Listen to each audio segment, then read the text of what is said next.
Welcome back to the show, everybody. Check out these headlines we have for you today. U.S. Treasury and FSOC, Interledger wallets, Bank of America, NFTs, and tokenization. My goodness, we got a lot for you today.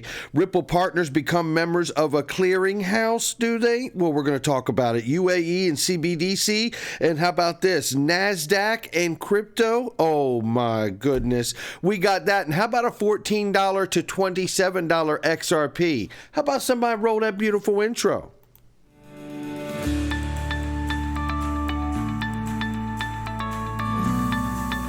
Digital Perspectives with Brad Kimes. Come on in.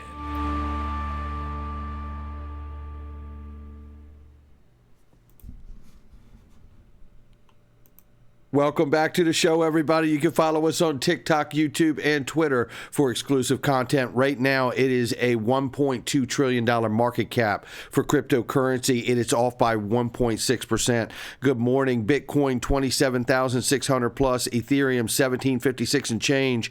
Tether market cap now, 79.6 billion plus. Oh my. Oh my.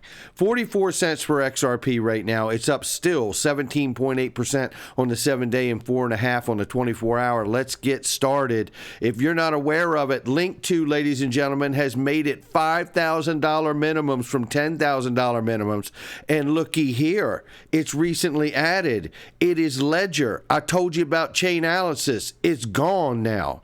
But look, if you're accredited, this is the place to get the brick and mortar companies behind the technology. We talk about it all the time, but I tell you what, look, Ripple's still available. How much longer? We literally could see a ruling any day, and they have already told us they intend to IPO. Now, look here, PolySign, gone for the moment, but don't forget about artificial intelligence, Samba Nova, and Cerberus. I'm going to tell you, this is exciting times, ladies and gentlemen. But you know what? They're also trying times. And I want you to listen to Chamath Patella right here talk about what is actually going on and what they're doing in their camp. Take a listen. How they're thinking, rather. I believe that there's a place for it in one's portfolio, but I just think connecting these... And he's talking about Bitcoin at the time. ...dots misses the point. And I think the point is much, much bigger than a crypto off-ramp. The point is that we have a lot of systemic shocks that are building up in the system.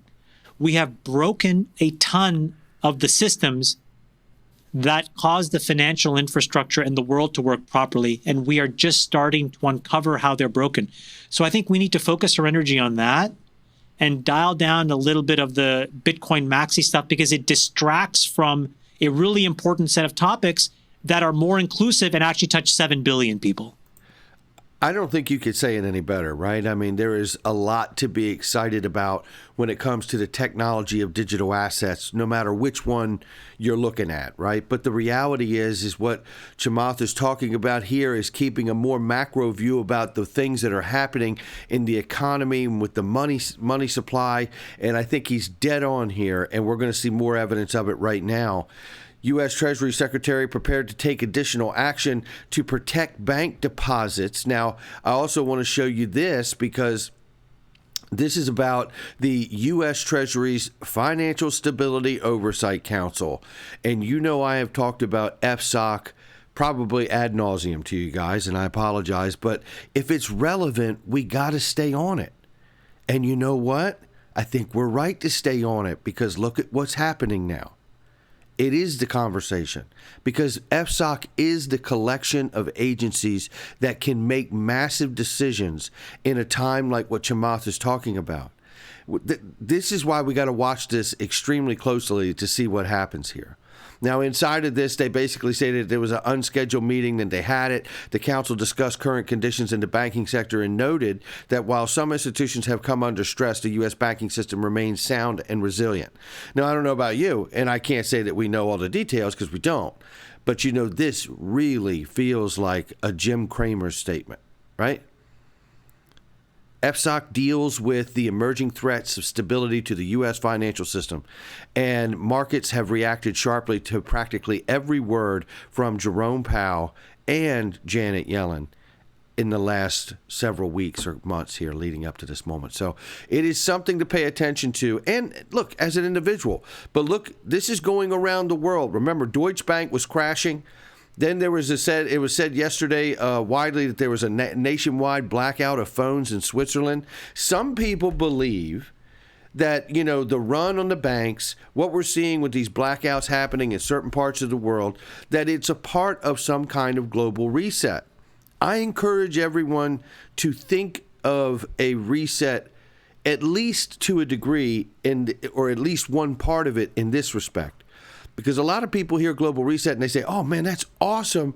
They're going to clear my debt, and hey, if they do that, I think that's great for you, right?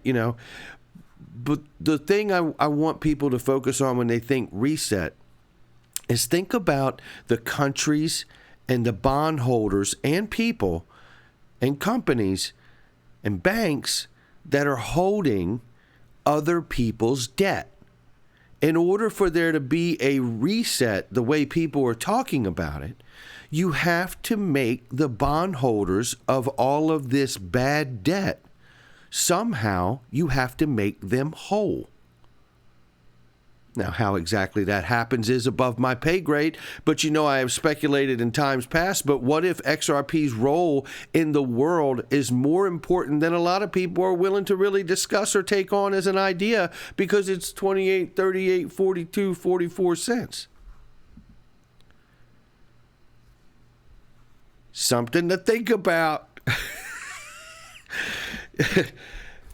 How do you make the bondholders whole? But we say welcome back right quick to Ripple and an employee who's an original OG. It's Ethan McBrow. I think it's McBrow. Forgive me, Ethan, if I've train wrecked your name. But he was at Coil until Coil actually sunsetted their operations. But what I found interesting is it's great that he's going back, so shout out to him for going back. But it said here, in the near future, there will be a full-featured Interledger wallets powering web monetization and many other use cases. So something is still coming, even though they sunset the operations of Coil itself. Very excited to see what happens there. Now, I thought this was fitting, and it does not mean, now we know Ripple is in Bank of America patents. There's been no official talk about a true announced partnership, right? But Bank of America does work with Ripple, at least to some degree, right? And it says here, Bank of America says tokenization of automobile titles could enable fractional vehicle ownership, allow holders to pledge vehicle title, NFTs, as collateral in the real world or within DeFi protocols, and increase liquidity on marketplaces. Now, I tell you what, this is an NFT use case that I never saw coming, and it looks like it could be absolutely disruptive in the best way. And that's the stuff I'm looking for, just like I believe real estate titles and titling in the real estate industry can be huge disruption there with the incorporation of NFTs. Ratha Conman tells us here that Ripple partner and ODL user FOMOPay, listen to this, Singapore has become a member of the Singapore Clearinghouse to enhance the reconciliation process for direct fund transfers between financial institutions, also a SWIFT member. This, to me, is absolutely massive, and I even see this as a bit of foreshadowing here. Oh my, that's something we're going to want to continue to watch, especially if we continue to see that happen in other countries as well. United Arab Emirates expects to complete the first phase of its central bank digital currency strategy around mid-2024. We will keep an eye out on that. Its central bank announced that on Thursday and includes proof of concept work of wholesale and retail CBDC. And I wanted to remind you with that, remember this, that the UAE Central Bank partners with R3 for retail and wholesale CBDC, but they did express in this that the mBridge was not going to be R3. Now, we know James Wallace has explained to us that mBridge and XRP Ledger is one of the testing protocols being used in the mBridge model. So we don't know if it's a dead ringer that it's XRP, right, itself being used, or a ledger, excuse me. But it is something to really pay attention to. Again, another critical area we want to watch as it develops to see if it's pertinent to what we're following and what we're all holding. So this is exciting times. I love seeing it. Some of it will pan out, some of it won't, but that's okay. I love being here for it. This is absolutely powerful to me, and I hope it hits you the same way this morning. Nasdaq, one of the world's leading financial institutions and the company behind the popular Nasdaq stock exchange, plans to start offering crypto custody services by the end of the second quarter of this year. Oh, really? Well, listen, this is the first thing that hit me, and it's still on me today, and that's why I'm bringing it up. We all feel like they're killing crypto. What the words are from the White House, right? How they're talking about cryptocurrency. They are very negative towards it. You can tell they're going to do some kind of sweeping action. They already have started with the whack-a-mole and the regulation through enforcement. They're suing Coinbase. They're suing this one. They're suing that one. They're Wells Notice. And it's all being done right now. But correction, they're not killing crypto. They're just taking it over. And don't believe it. It's still true. And before we get out of here today, we know we still don't have a ruling in the case. But I tell you what, we have a lot of excitement watching what's going on with the price and the charts on XRP. Now, it could break bearish, just as Egg Rag Crypto tells us here, or it could go a bullish case. And if it does, we could be looking at 14 cents. Amazing. If it breaks below, we can see some of the lower support levels where you go to, 32, 28. I think we all know the levels. But hopefully we can stay above it, and hopefully a positive ruling in this case can do it. Now, there's also another number that shows up all the time. It's $13, $14, and it's $27.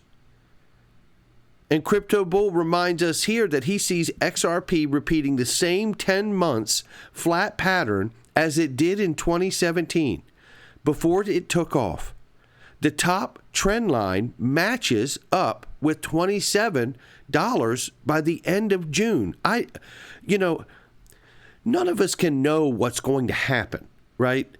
But I do find it incredibly exciting that all these different technical analysts that look at these models are really coming up with some very, very similar insights and overviews of what they see when they use the charting tools. And we can't know if it will play out or not. But again, this is something to really pay attention to. One thing I do want to highlight is that XRP, when it does move in past history, has moved extremely quickly, or extremely quick, I should say. Don't want to use a double negative. But the reality is that it moves extremely quick. And if it follows history, like what Crypto Bull is talking about here, if my memory serves me right, the 2017-2018 bull run lasted about between 22 and 26 days. Now, I don't know if it repeats that same history and that rhymes in some way, but I do know this.